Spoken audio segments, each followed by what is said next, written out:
Hello, everybody, and welcome to DHU235 Introduction to Digital Humanities. Good morning. It's very early where I am, or when I am, and I hope that I will be seeing most of you around 11:30 today. But I do want to reduce the amount of time that we all have to spend in a very crowded room, so I'm going to try in general to get these lectures done by early morning on Wednesdays, and you can look at them basically in the time that you would have otherwise used to go to lecture, to go to class, and then we'll meet for the second half of class to do some work together, and we're going to do that again today. So in this recording today, I want to briefly introduce myself. I'm going to ask you to introduce yourselves as well, asynchronously. Talk about what digital humanities is and give a little history of it. That'll be the bulk of what we talk about in lecture format. And then we'll go over the course syllabus in very rough terms. And then in the second half of class, that is to say the class where you will be participating in the same live room as me, we'll play a little game and make a little game. But I'll maybe introduce that project here for the people who aren't able to come directly to class. It's something that you can do without access to the computer lab. Okay, I want to remind you, or maybe I haven't really announced this, I would like to encourage all of you to sign up for Slack. There's a copy of these slides in on the course website. I'll send an announcement with that link once this video has been finished. You can use the link from there. I'll also probably include the link in my announcement. So please sign up for Slack. If you're watching it right now, you could pause and do that. Sign up. You'll be asked to participate later on. In fact, right now, not so much later on. Let me tell you a few words about myself. I'm a historian of science and technology. I trained in the US and in Germany and in England, I guess. And I came here in 2001. It's been almost exactly 20 years since I moved to Toronto. And in the latter part of those decades, I have been more and more focused on teaching, and especially on the nature of engagement in teaching. I think that in a couple of different ways. I think we'll have an opportunity to explore that later on in the class. I am also like a slightly obsessive kayaker. I kayak all year round. When I'm not kayaking, I surf, mostly in the winter in Lake Ontario. And I do a little tiny bit of ice climbing still. So that's me. And I have 2 kids. And some of them are about your age. Both of them really about your age. I want to also hear about you. I want you to go to the introductions channel in Slack. Channel names in Slack start with a hashtag. And I want you to write a little message to not just to me, but to everyone in the group. Tell us your name and your majors and minors, and also why you're interested in the class. Now, I know for a lot of you, the answer to that question is because I want to do the DH major, or minor, rather, and it's a requirement. If that's your answer, then I want you to tell everybody why you're interested in this minor. And as a kind of amendment to that, what skills do you hope to develop here in this class, but also in the future as part of the minor, or just more broadly? And what I generally ask my students to do to help me to remember who you are, because I'm going to have a lot of trouble with that, because I'm really aged. I want you to tell us one interesting fact about yourself that you are willing to share with everyone in the class. So it shouldn't be anything that's really genuinely private. Be careful of that. But something that feels like it introduces you as a person. And if you could also please add a profile picture to your Slack profile, you'll notice that there are links here in the slides, and it will be useful for you to look at your local copy of the slides so that you can click on those links. So please add a profile picture, and if you could add some either the same or a similar picture to your Quercus profile, that would be really great, because it'll help me when I'm looking in different contexts keep track of you. And it's even better if that picture looks enough like you yourself that I can use it to identify you. So if it's a picture of your cat, that will not help me very much. I am very slow with names, and I have about 100 students this semester, so I'm going to be even slower than usual. I have more than 100 students this semester, so it's really going to be a struggle for me, and I'll do my best. So most of you, at least I believe, this is usually the case, are taking this class because you want to take the DH minor. My goals for people who enter this program is that you depart with an awareness, like a fundamental awareness of what the humanities are. We'll talk about that in a second. But a deep sort of appreciation for the various styles in which the humanities are practiced. That I also want you to have exposure to a set of technical tools for doing the digital humanities. Those tools change over time, and so your experience of those particular tools will very rapidly become dated, but that's not exactly the point here. The point here is really for you to attain perhaps a limited degree of mastery with those tools, so that you have a sense of yourself as someone who can practice this field. I also want, and I believe this is really fundamental to the practice of digital humanities, I want you to give a thoughtful attention to the relationship between form and content. And that means thinking about argument and substance, but also about presentation and rhetorical qualities. And about how presentation affects what kinds of content are transmitted.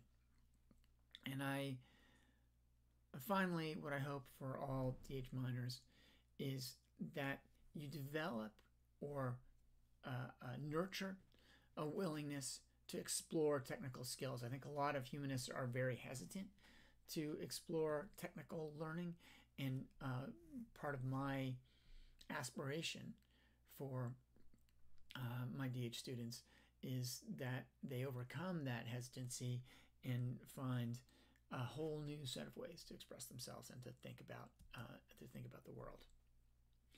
Let us begin, though, by talking briefly about the nature of the humanities. We will talk in more depth and with more sophistication next time. But my experience has been that some fraction of students come into this program with maybe no conception at all of what the humanities are. And that's perhaps forgivable because the boundaries and the definition of the humanities is not fully fixed or agreed upon. We can, however, make use of the definition that you see on your screen right now, which comes to us from a kind of consensus report written in 2013 by a committee of the American Academy of Arts and Sciences. I have to say the report makes for somewhat frustrating reading from time to time, but it does give us this definition, which I think is of some use.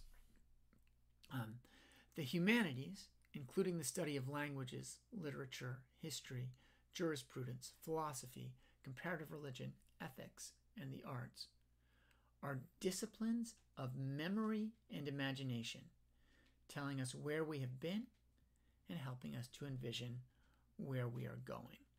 So the humanities act as a bridge between past and future, and they are described here not as empirical disciplines, that are fundamentally rooted in empirical investigation, but instead as dealing with the imaginary structure of human experience. There are other ways to conceive of the boundaries of the humanities that might and give you a somewhat different definition, but this will do for now, because already in this form it raises a set of fundamental questions for us. And those questions are questions about the nature of knowledge. Most of the disciplines that you will find here at the university fundamentally concern themselves with empirical reality. They are interested in facts, and we can think of facts as tiny little atoms of truth, perhaps, that can be stacked up and shaped into broader claims about the world as a whole. But humanists don't necessarily, at least in the definition that we saw before, don't necessarily seem to concern themselves much with facts. Instead, the historical role of the humanities disciplines has been to create narratives that connect various parts of the human experience to each other and help us to make sense of our experience, not by reference to particular truth claims about the empirical world, but instead through a variety of other mechanisms. And as I say here, especially narrative, especially telling stories and engaging the human capacity to make sense of the world through narration, rather than attempting to get outside the confines of narrative, which has often been the goal of the physical and biological sciences. And so in the history of the humanities, the goal was generally not a simple accumulation of fact, but instead an understanding of relationships, a kind of knowledge, that is, which did not only describe the outside world, but also transformed the thinker herself. But we live today in an age in which facts are absolutely fundamentally dominant. So what exactly should the humanities do when confronted with the mountains of facts that are produced every day in our digital media? This raises for the humanities the kind of thorny problem of quantitative reasoning. Traditionally, the humanist disciplines have disdained mathematical reasoning. There are perhaps a whole bunch of reasons that have been proposed for why humanists stay away from math. One is that math is really hard and humanists don't want to try. This is kind of, derogatory, but I do not think it is wholly untrue, right? I think that, and you may have experienced this yourself, that people are drawn to humanistic inquiry, sometimes partly because math felt intimidating or quantitative reasoning felt alien or difficult. And I think that is not a good reason to stay away from math, right? We shouldn't avoid quantitative methods simply because they feel hard. Another kind of explanation, which is most famously made in C.P. Snow's book, The Two Cultures, from I think 1963, 93, pardon me, is a repeat. It suggests that the humanities and the sciences have such radically different training and require such different personality types that there's very little room for conversation even between these so-called two cultures.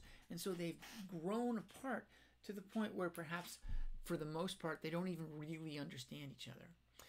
And so it's not because humanists don't want to try to do the difficult work of learning math, but because they don't even really see what would be interesting or valuable about pursuing a mathematical education. And there is another quite different way of thinking about why humanists don't do quant. And that is that the very nature of quantitative data might distort the questions that they want to ask. And I don't want to expand on this claim here because we're going to spend about 2 weeks really talking about this in the second half of the semester. But the claim proceeds from a notion that the humanistic disciplines, because their aims are different from the aims of the natural and even social sciences, cannot work with the same kinds of raw source material that the natural and social sciences can. And if we just briefly discuss this problem, we can think of it as the specter of reductionism. So that word reductionism, most empirical disciplines are atomistic, and much of the time they're also reductionist. So when I say they're atomistic, I mean they try to divide the objects of study into the smallest possible units that are relevant for their discipline. And in creating these atoms, these smallest possible units, these pieces of data, they are able to arrive at a set of empirical facts that can be treated mathematically. And a lot of the time, in addition to being atomistic, they're also reductionist. This is not always the case, and it has not always been the case in the history of the sciences. But in the 19th and 20th centuries, the idea that complex phenomena were for the most part fundamentally reducible to simpler interactions between simpler entities was responsible for a tremendous amount of scientific development. The thing is that humanists are mostly not interested in atoms. And I don't mean here just, like the physical things that we call atoms, the smallest unit of individual elements. But, I mean, humanists are not interested mostly in the simplest possible cases. Instead, they are fundamentally driven to understand the emergent properties and experiences that arise out of complexity, out of social complexity, out of philosophical complexity, out of literary complexity. So, for that reason, atomism and reductionism actually have methodological problems that humanists aren't sure about how to reduce, how to solve. And so we are left with a question.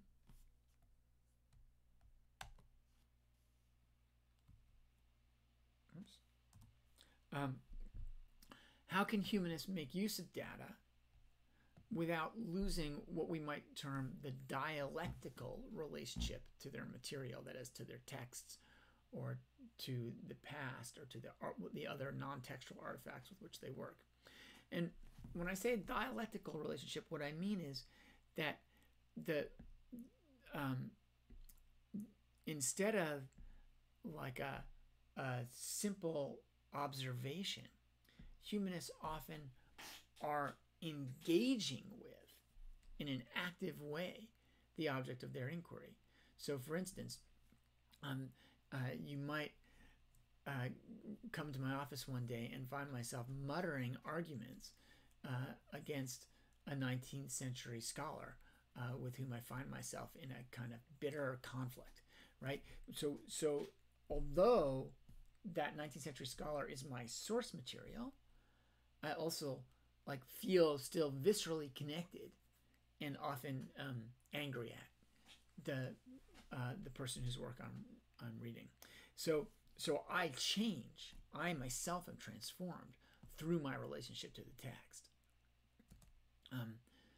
And so we have this dilemma, and it's not going away. And the dilemma is that we live in an era of facts, and facts are clearly useful for many things. And also, the world is empirical. But the kinds of phenomena that we have fundamentally, that we have traditionally been interested in the humanities, have not proven especially tractable to reductionist analysis or to quantitative methods for the most part. And so the question is, how can we make use of those things without betraying the mission of the humanities? Well, DH, the digital humanities, is perhaps best conceived as a set of often wildly divergent answers to that question, right? And DH has very ill-defined boundaries, just as the humanities more broadly do. We find digital humanities at this interface between the humanities and computing tools and methodologies. But and notice that the arrows here go both ways. This is, again, a dialectical relationship between a set of aims and a set of tools. And the humanities have an impact on the development of computational techniques. And the computational techniques go on to have an effect on the practice of the humanities themselves. We call this DH, digital humanities, when the activity takes place right in this hot zone between the two domains of thought and action. If we're way over here on this side, then it's just humanities, and if we're way over here on this side, it's just computer science. It's only right here in the middle that we call it digital humanities, and that boundary changes all the time because our technological circumstances are constantly changing at an extremely rapid pace ever since the middle of the 20th century. So some activities that would have qualified as digital humanities in the 1980s no longer really qualify as digital humanities. So, for instance, in 1982, there were a lot of experiments that had to do with writing on word processors and thinking about the new experiences that and ways of modes of composition that were made possible by word processors. That was a digital humanistic enterprise in the early 1980s. Today, it is so commonplace, it's so absolutely the way that everybody does everything, that to call it digital humanities would be a little bit absurd. It merely is writing. And so this is the definition of DH is, as it were, historically contingent or dependent and fluctuating. We usually date the origins of digital humanities as a discipline to kind of the late 1940s, when Father Busa, a Catholic priest, worked at IBM to undertake a really, really extensive concordance project, which we'll see a little bit more about in a second. And that was the kind of the emblem of digital humanistic work for about 30 years. And in this period, we see the founding of all kinds of projects that aim to digitize text and textual corpora, that is, not individual text, but sets of text, bodies of text, and to begin to develop textual analysis techniques in collaboration with linguistics.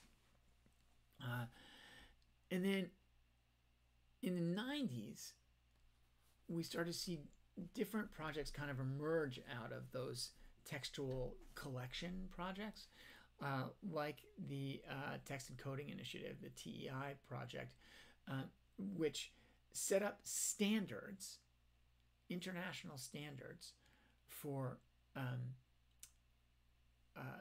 turning text into what do I want to say? Semantically relevant data. And we'll see a little tiny bit of TI in the next 2 weeks, 3 weeks. So you'll see what I mean a little bit more then. But the digital humanities were radically transformed by the rise of the World Wide Web. And in the 21st century, which is really the era of the web, we started to see all kinds of new projects emerge, projects that were often extremely radical in their conception when they were started, and often by the time they are finished, they feel quite commonplace.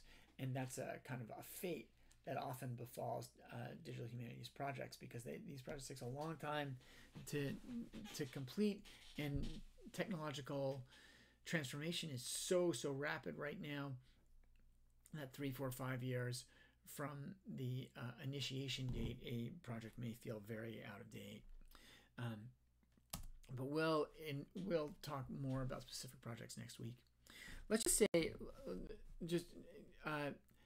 take this example of Roberto Busa and the Index Thomisticus as a kind of example of what early DH was.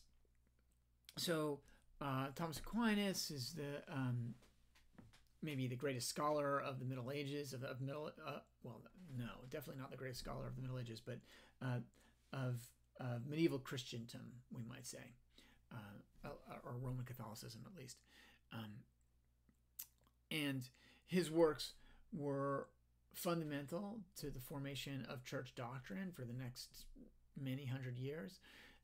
And it was not only Roman Catholicism, but also other Christian faiths that were deeply influenced by Thomas's work. So the Index Thomisticus took the 11 million words of medieval Latin, starting with Aquinas and then moving outwards, building up, I believe, 70 or 80 texts total, large texts, and turned all that text into code by through the use of punch cards.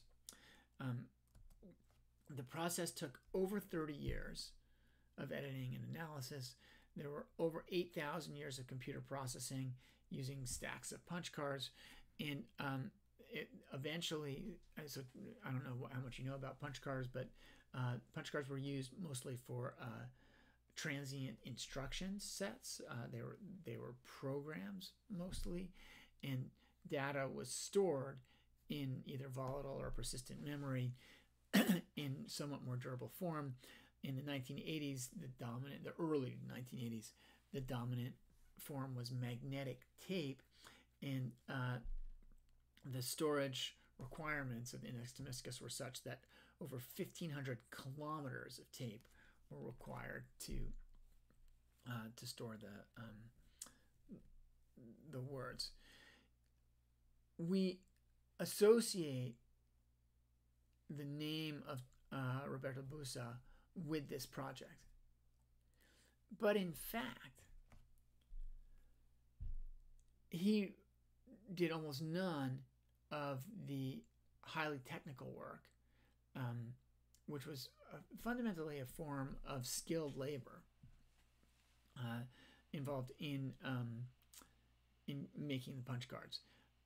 Punch card operators of these machines were almost all women, it turns out, and so yes, Busa led the project, but most of the grunt work was done by women.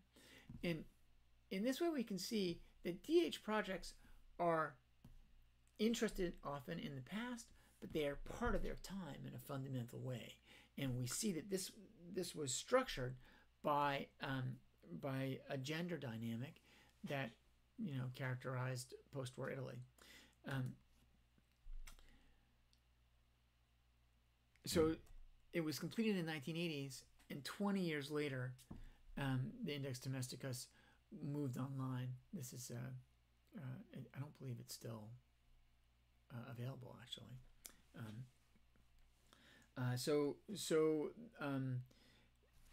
You have this fascinating transformation where it starts as a pre-digital project of just trying to make an index of Thomas's works. Then it becomes a digital project, and then it moves through generation after generation of computing technology, and finally it moves onto the web. And we can see that you could search for a Latin word and find a bunch of statistics about it, and also locate it anywhere in the corpus, in the body of Thomas's work.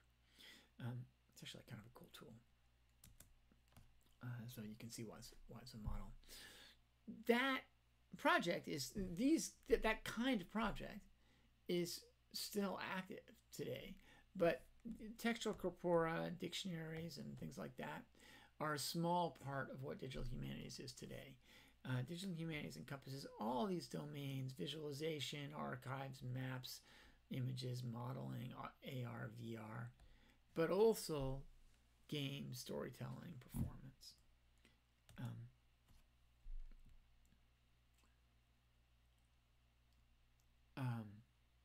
And here's just that same diagram surrounded by some examples. If I'd done this properly, I would have image mapped it so that I could click away, but I didn't. Yeah, so thinking again about these project types,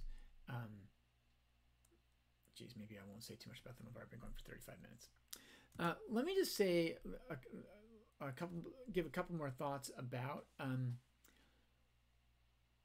how Busa's era both is necessary for ours, but is also very importantly different from it. I mean, so Busa starts in 49. This is they're two absolutely fundamentally linked features of this period that are really important for us. The first is that this is the moment in which the idea of information is invented. Yes, the word information is old, but the idea that information is a quantitative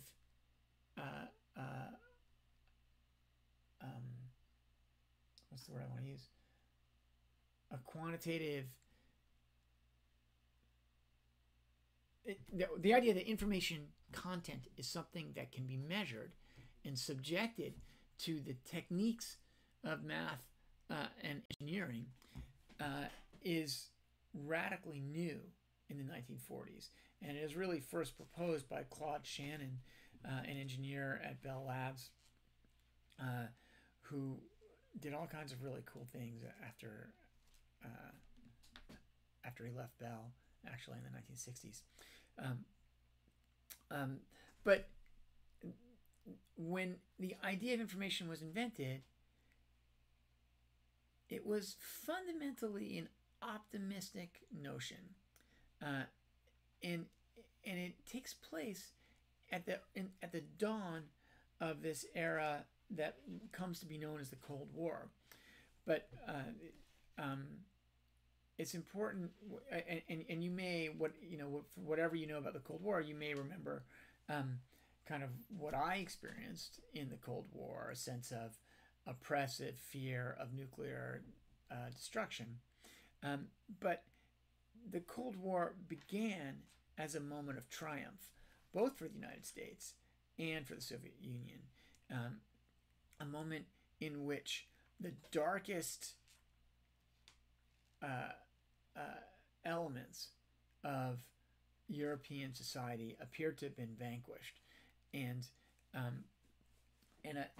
a new age of progress was perhaps possible. And in fact, there was a sense that the war had fundamentally been won by science, and that scientists could therefore look to the future as a moment when reason would govern politics and the economy and social relationships, and we could build a society, as the founder of cybernetics, Norbert Wiener, said in 1950. Geez, when is the human use of human beings? In his book, he used the title in his popular book, "The Human Use of Human Beings." So we could build a society in which human beings were free to pursue human purposes, as opposed to working simply as laboring drudges in the dark industrial pits of the 19th and early 20th centuries. So Busa becomes interested in information techniques in a moment of tremendous optimism, in which it seems like maybe these information technologies are going to give rise to a whole new kind of utopian era in human history. And if we compare that with today, we can see the feeling is very different.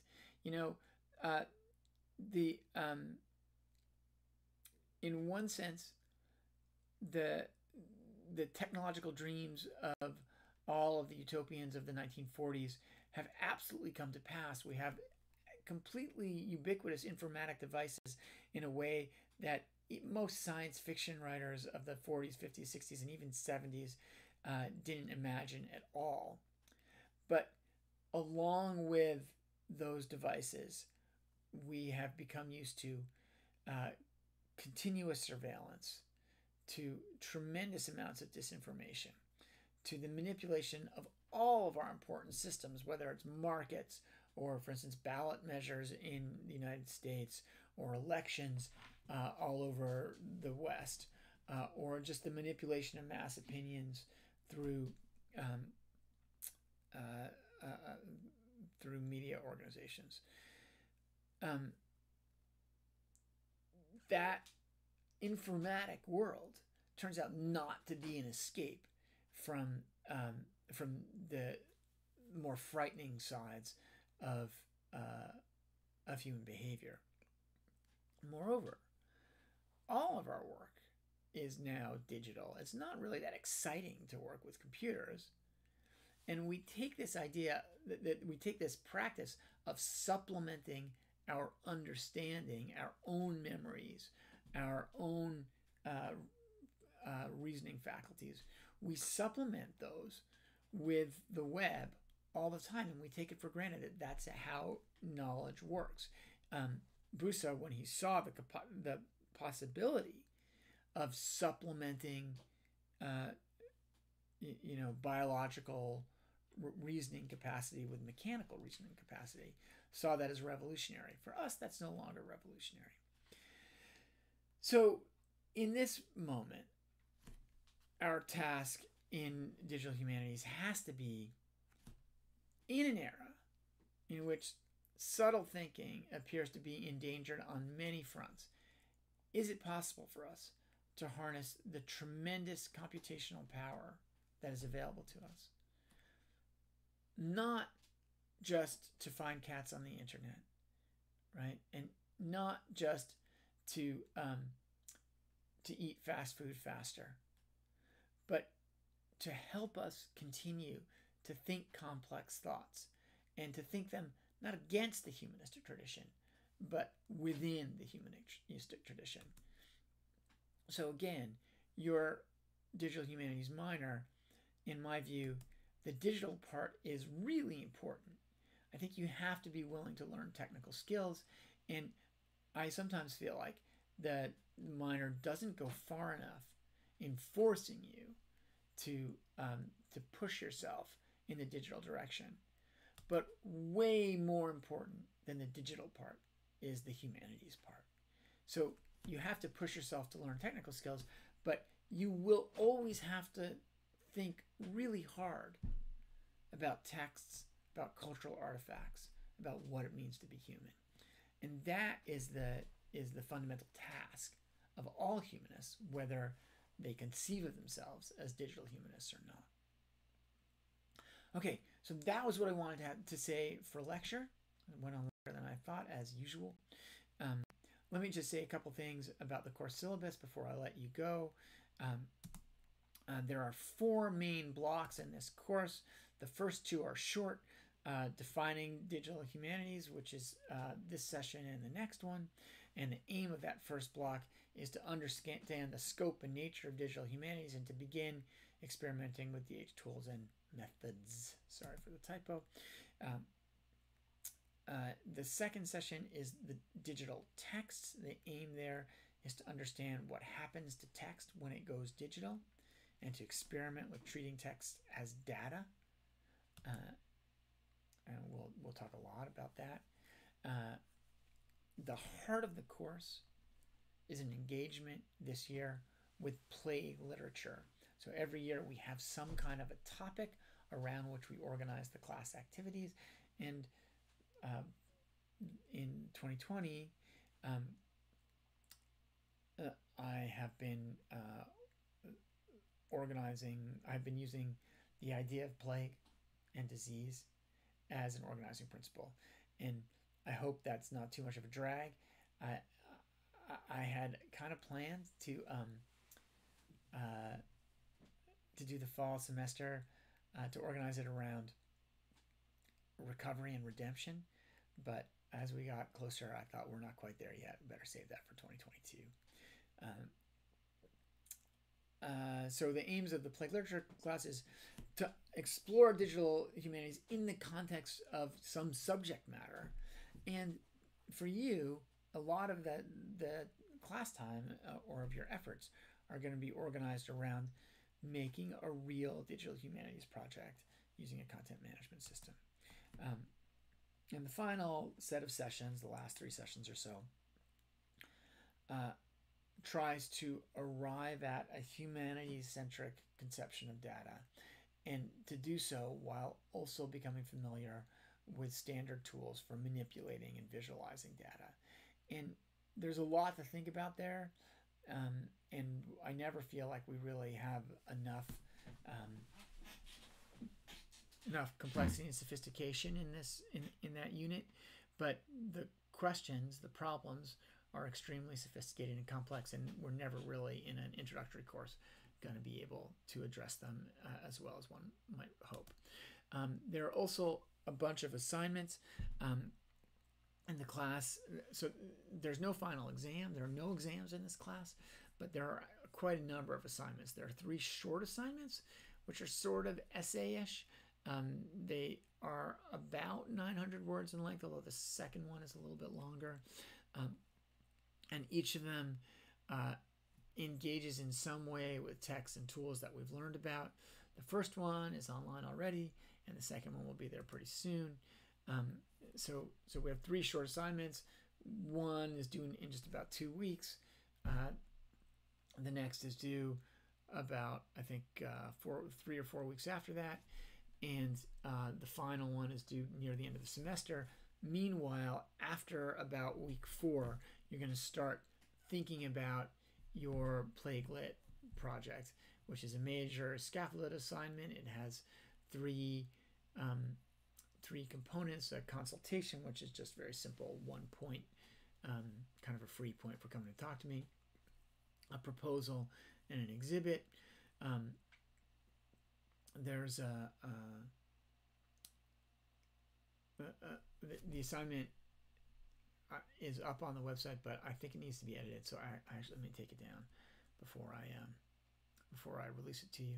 But it shouldn't be too long before you get that assignment.